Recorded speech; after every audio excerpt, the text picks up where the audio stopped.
డిస్కోర్స్లో ఉపయోగం ఏంటి? Right sir, ఇంతకుముందు ప్రశాంత్ కిషోర్ టాపిక్లో ఒక ప్రశ్న అడగడం మర్చిపోయాను సార్. నేను ఆంధ్ర రాజకీయ సుడిగుండంలో మొత్తం మీద ప్రశాంత్ కిషోర్ చిక్కుకున్నారు ఇప్పుడు.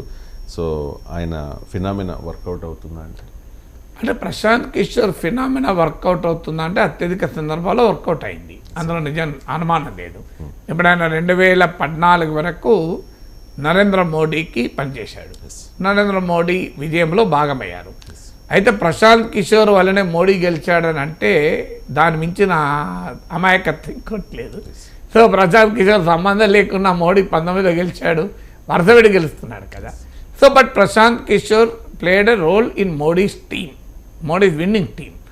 ఆ తర్వాత ఆయన ఢిల్లీలో ఆమ్ ఆద్మీ పార్టీ అరవింద్ కేజ్రీవాల్, బెంగాల్లో మమతా బెనర్జీ, తమిళనాడులో స్టాలిన్, ఆంధ్రప్రదేశ్లో వైఎస్ జగన్మోహన్ రెడ్డి, ఇలా చాలామందితో ఆయన పనిచేసి పంజాబ్లో కెప్టెన్ అమరేందర్ సింగ్, ఇలా వీరి విజయాన్ని సాధించాడు. బీహార్లో నితీష్ కుమార్, ఇలా ఈ విజయాలు సాధించాడు. అదే సమయంలో గోవాలో తృణమూల్ కాంగ్రెస్ పనిచేశాడు, సక్సెస్ లేదు.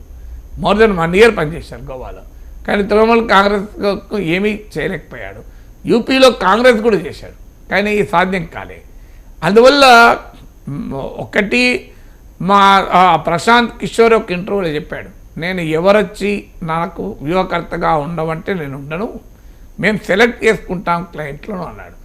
అంటే ఆయన రాజకీయ అవగాహన ఉన్న వ్యక్తి కనుక గెలవగలిగే పార్టీలు ఏవి అని గుర్తించి అంచనా వేసి ఆ పార్టీలకు సలహాదారుడుగా ఉంటున్నాడా, లేదా ఒక పార్టీని గెలవలేని స్థితి నుంచి గెలవగలిగే స్థితికి మారుస్తాడా?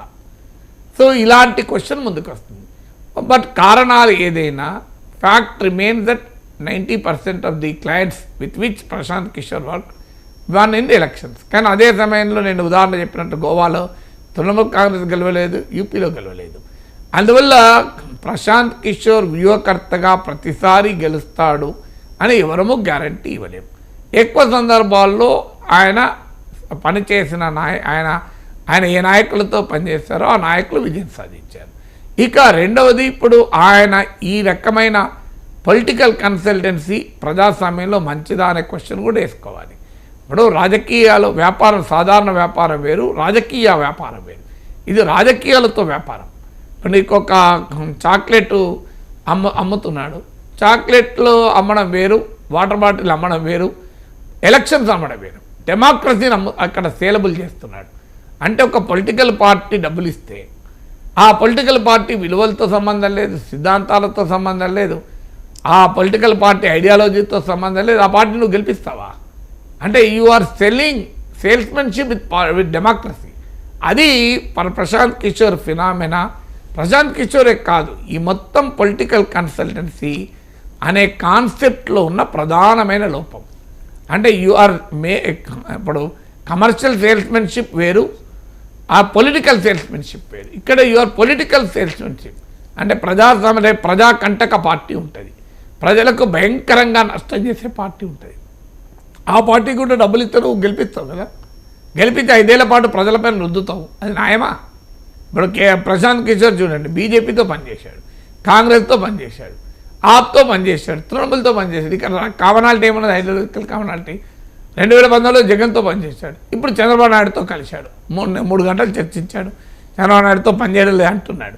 సో అందువల్ల ఐడియాలజీ రహితంగా రాజకీయాలను మార్చి, రాజకీయాలను కూడా ఒక మార్కెటింగ్గా మార్చి, ప్రజాస్వామ్యానికి కూడా ఒక వ్యాపార వస్తువుగా మార్చిన ప్రశాంత్ కిషోర్ తరహా ఈ పొలిటికల్ కన్సల్టెన్సీ ప్రజాస్వామ్యంలో ప్రశ్నార్థకమవుతుంది. సో అందువల్ల ఇదేమి ప్రజల కొరకు ఉపయోగపడేది కాదు కదా.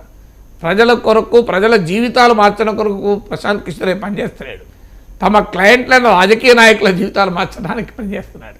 అది ఏ రకంగా సమంజసం అవుతుంది? అందుకే ప్రశాంత్ కిషోర్ ఫినామినన్లో ఉన్నాయి ప్రాక్టికల్ క్వశ్చన్. ఇక ఆయన మధ్యలో రాజకీయ నాయకుడు అవతారం కూడా ఎత్తాడు. జేడీయూలో చేరాడు, ఆ జేడీయూలో వైస్ ప్రెసిడెంట్ అయ్యాడు, నితీష్ కుమార్తో పడలేదు, డిఫరెన్సెస్ వచ్చాయి, కాంగ్రెస్లో చేరుదామనే ప్రయత్నం కూడా చేశాడు. మధ్యలో కాంగ్రెస్ పార్టీతో చాలా సుదీర్ఘమైన డిస్కషన్ జరిగాయి. కాంగ్రెస్ పార్టీలో ఆయన జనరల్ సెక్రటరీ ఎలక్షన్ పదవి అడిగాడు, అంటే అభ్యర్థుల్ని నిర్ణయించేది, నాయకుల నుంచి అన్నీ నేనే అన్నాడు.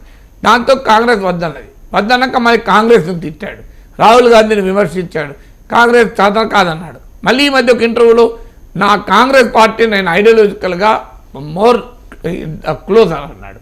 మరి కాంగ్రెస్ పార్టీ ఐడియాలజీ క్లోజర్ మోడీకి ఎందుకు పనిచేసావు? సో అందువల్ల మళ్ళీ క్వశ్చన్ మార్క్ లేదు.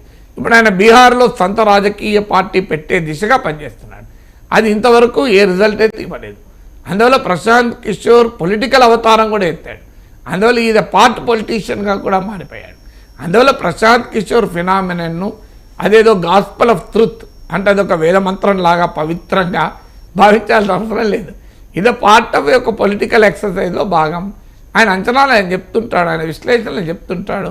ఆయన ఏ తన క్లయింట్ ఎవరైతే వాళ్ళకు గెలవడానికి సహకరిస్తాడు. ప్రజాస్వామ్యం పరిరక్షణకు ఏం ప్రశాంత్ కిషోర్ నిరుపమాన త్యాగాలు చేస్తున్న వ్యక్తి ఏం కాదు కదా. ఇదే phenomenon in political business, electoral బిజినెస్లో ఒక సక్సెస్ఫుల్ వ్యాపారం ఆయన చేయగలుగుతున్నది. సో ఇది entrepreneur in selling democracy, selling political parties. అది కూడా అన్ఫార్చునేట్లీ ఏంటంటే సో అందువల్ల ప్రశాంత్ కిషోర్ ఫినామినన్కున్న ఈ పరిమితులు కూడా అర్థం చేసుకోవాలి. కానీ అదే సమయంలో ప్రశాంత్ కిషోర్ సలహాలు